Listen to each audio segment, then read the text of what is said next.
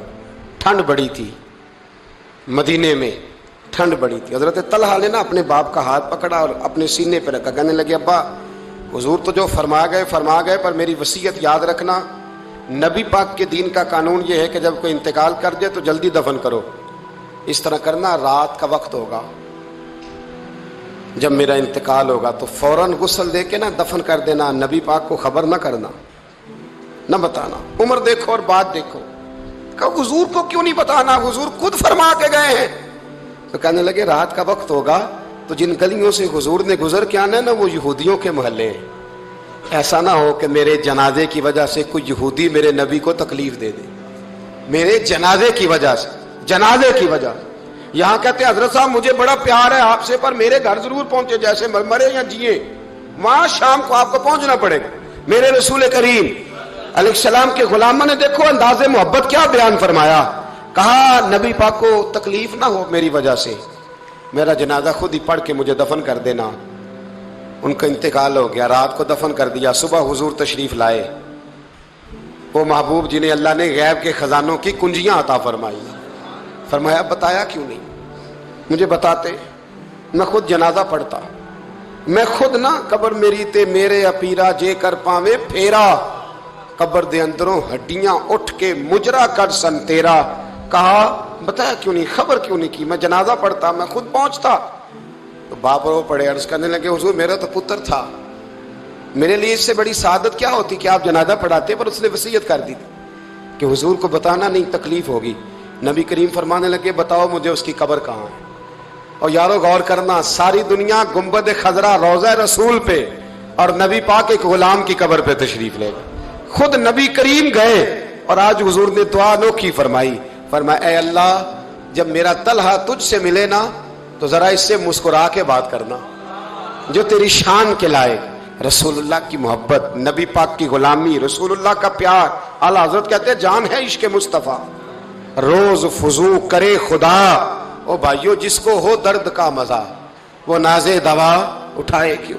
اور اعلیٰ حضرت فرماتے ہیں جلنا تو ہے، کوئی دولت کے لیے جلتا ہے، کوئی شہرت کے لیے جلتا ہے، کوئی اقتدار کے لیے جلتا ہے۔ فرمانے لگے اے عشق تیرے صدقے جلنے سے چھٹے سستے، جو آگ بجھا دے گی وہ آگ لگائی ہے.